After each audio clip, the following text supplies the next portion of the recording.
Pak Kendra, panggil seseorang yang sudah memanggil beberapa kali pria yang ada di hadapannya sekarang ini. Sampai-sampai orang yang memanggil nama Kendra tersebut menyentuh lengan Kendra. Ah, iya, sampai di mana kita tadi? Tanya Kendra terkesiap kaget. Sementara orang yang memanggilnya tadi menatap bingung. Apa Pak Kendra baik-baik saja? Tanya orang itu. Haruskah meeting ini kita undur saja? Tawar orang itu lagi. Kendra yang samar-samar mendengar suara seseorang yang tengah membicarakan wanita yang sangat ia rindukan pun membuat fokusnya terbagi. Tentu saja lebih cenderung ke arah suara seseorang yang sedang bercerita tersebut. Kendra menggeleng. Tidak perlu Pak Burhan. Sampai di mana kita tadi? Tanya Kendra yang memilih menahan rasa inginnya dan memilih untuk melanjutkan apa yang sedang mereka bahas. Kemudian pria yang bernama Burhan tersebut melanjutkan gagasan yang sedang mereka bahas. Meskipun meeting dilanjut, tetap saja fokus dan pikiran Kendra tidak bisa sama lagi. Kendra ingin tahu keadaan Dila seperti apa. Kenapa bisa wanita itu sampai muntah dan pucat, seperti apa yang diceritakan oleh wanita yang Kendra tahu teman dekat Dila. Tentu saja, Pak Burhan menyadari perubahan sikap Kendra. Lalu pria itu menyenggol pria yang berada di sebelah Kendra. Bagaimana? Apa bisa kita lanjut dengan keadaan seperti ini? Tanya Pak Burhan kepada asisten Kendra, yakni Biru. Biru menghela napas. Alamat dirinya yang bakalan repot jika Kendra seperti ini. Sebentar, Pak Burhan. Saya pastikan terlebih dulu, sahut Biru merasa tidak enak. Lalu Biru menyenggol Kendra yang tampak menatap kosong gelas berisikan kopi di depannya. Lo kenapa, Ken? Tanya Biru dengan nada lirih. Seraya mendekat ke arah Kendra. Kendra menggeleng. Pikiran gue sedang kacau, Bi. Biru tampak terkejut. Perasaan, mereka sedari pagi berada di sini. Melakukan meeting dengan beberapa orang secara bergantian. Lantas apa yang membuat Kendra menjadi kacau seperti ini? Kita kesampingkan dulu perasaan lo. Selesaikan dulu yang ada di depan lo sekarang ini, ujar Biru mengingatkan Kendra untuk kembali bersikap profesional di sini. Lebih lagi pria itu yang menjadi penentu dari pertemuan tersebut. Kendra mencoba untuk fokus. Namun, bayangan Dila yang tidak-tidak melintas begitu saja.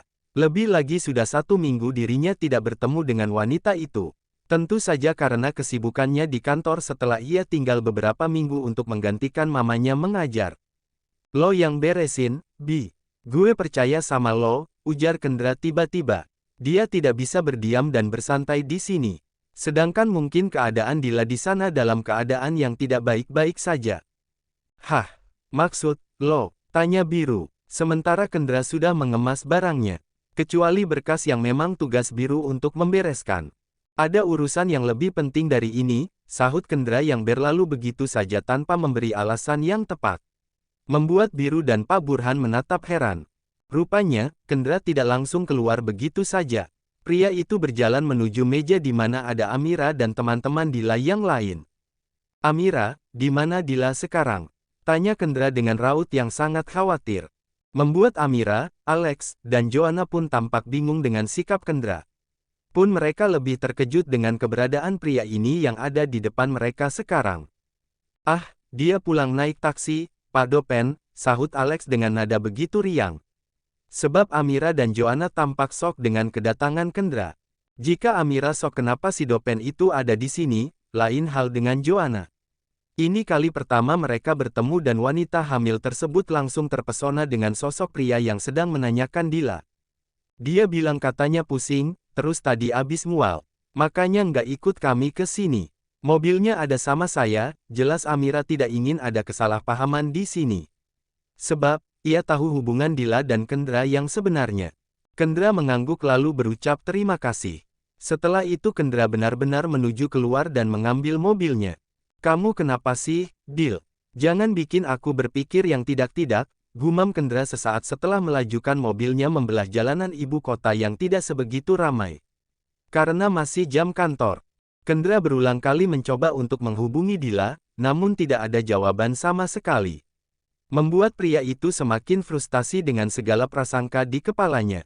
Sementara itu, di dalam sebuah taksi yang sedang melaju di jalanan ibu kota, tampak seorang wanita yang duduk lemas di bagian kursi belakang taksi tersebut.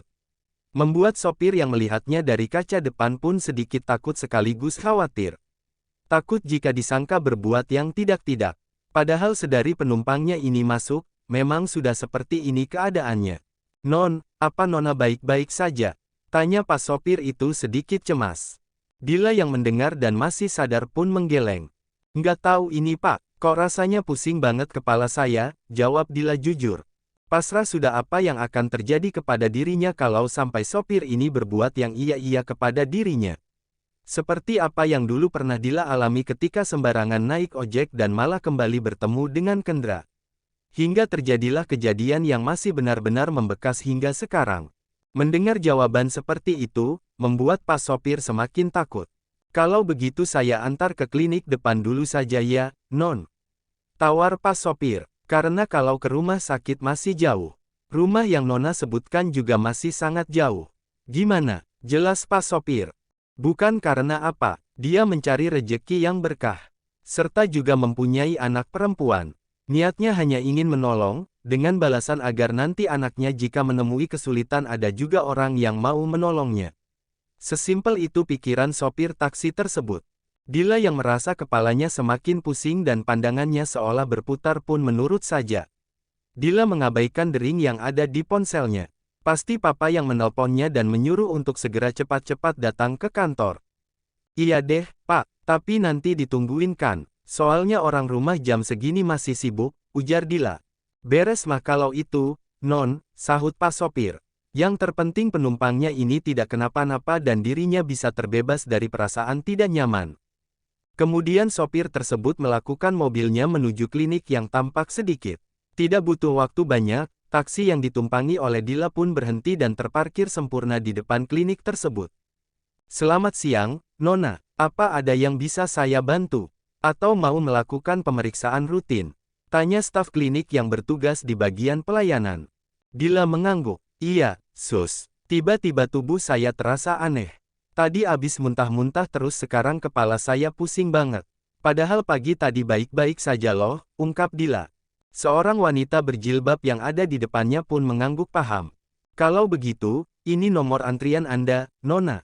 Silakan menunggu di sana. Kemungkinan masih kurang 2 orang lagi, baru giliran Anda, ujar wanita berjilbab tersebut dengan tersenyum ramah. Dila pun menerima nomor antrian itu.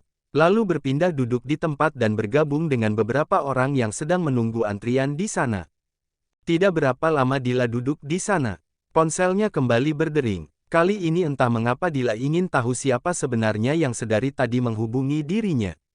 Namun sayangnya dering ponsel itu berhenti ketika sudah ada di tangan Dila. Kening wanita itu mengernyit dikala mendapati nama Kendra di sana. Ada 15 panggilan tak terjawab dengan nama yang sama, juga ada 10 pesan masuk dengan orang yang sama juga. Buset, ini orang kenapa tiba-tiba aja neror kayak gini? Gumam Dila sedikit terkejut. Pasalnya selama 1 minggu ini mereka tidak ada kontak komunikasi dalam bentuk apapun. Membuat Dila heran. Kebanyakan isi pesan yang Kendra kirim ialah menanyakan keberadaan dirinya saat ini dan bagaimana kondisinya. Kesambet kali ini orang, gumam Dila lagi setelah membaca pesan dari Kendra. Tidak ada niat untuk menghubungi balik atau membalas pesan dari pria itu. Dila mengabaikannya.